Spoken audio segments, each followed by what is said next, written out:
नाशिक शहरातील सातपूर अंबड औद्योगिक वसाहत ही कामगारांची जीवनवाहिनी समजली जाते. परंतु काही महिन्यांपासून या दोन्ही औद्योगिक वसाहतीत 130 कंपन्यांनी बेसुमार अतिक्रमणे करून औद्योगिक विकासाला मोठी बाधा निर्माण केली आहे, असा खळबळजनक आरोप समाजसेवक तथा सामाजिक कार्यकर्ते संतोष शर्मा यांनी केला आहे. त्यांनी यापूर्वी देखील या अतिक्रमण विरोधात कामगार आयुक्त, जिल्हाधिकारी कार्यालय या ठिकाणी मोठमोठे आंदोलन केले आहे.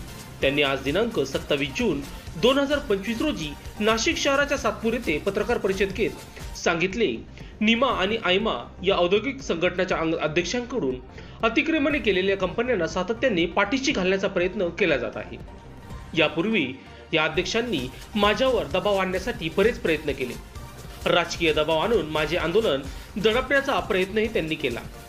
त्यांनी निमा अध्यक्ष आशिष नहार आणि आयमा अध्यक्ष ललित बूम यांनी त्यांच्या कंपन्यांमध्ये बेसुमार अतिक्रमण केल्याचा खळबळजनक आरोप केला आहे. त्यामुळे स्वतःचे बेकायदेशीर कृत्य झाकण्यासाठी हे दोघेही राजकीय नेते, मंत्री यांचा आधार घेत प्रशासनावर दबाव आणण्याचा प्रयत्न करीत आहे, असे त्यांनी सांगितले.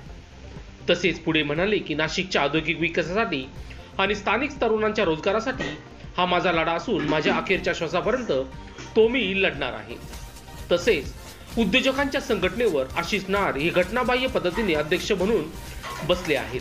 130 कंपन्यांच्या मालकांना माझा बंदोबस्त करण्याची बतावणी करीत त्यांच्याकडून लाखो रुपये वसूल केल्याची उद्योग वर्तुळात चर्चा आहे, असेही त्यांनी यावेळी लोकशास्त्र न्यूजशी बोलताना सांगितले आहे. म्हणून संतोष शर्मा हे आपल्या सुमारे 20 साथीदारांसह महाराष्ट्राच्या विधानसभेत होणाऱ्या पावसाळी अधिवेशन दरम्यान सामूहिक आत्मदहन करणार असल्याची माहिती त्यांनी या पत्रकार परिषदेत दिली आहे.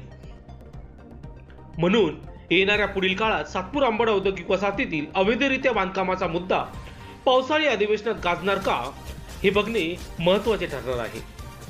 लोकशास्त्र न्यूजसाठी बंटी आडाव, सातपूर. घटनाबाह्य अध्यक्ष निमाचे आशिष नहार आणि आयमाचे अध्यक्ष ललित बूम यांनी सर्व MIDC मध्ये अशी चर्चा पसरवलेली आहे. त्यांचे पुढे मागे फिरणारे जे कार्यकर्ते त्यांच्यातर्फून असा निरोप पोचवत आहे सगळ्या उद्योजकांना की अतिक्रमण संदर्भात संतोष शर्मा यांचा आम्ही बंदोबस्त केला आहे, पण निमाचे अध्यक्ष आशिष नहार आणि आयमाचे अध्यक्ष ललित बूम यांचे सुद्धा कंपनीचे कागदपत्र आमच्या हातात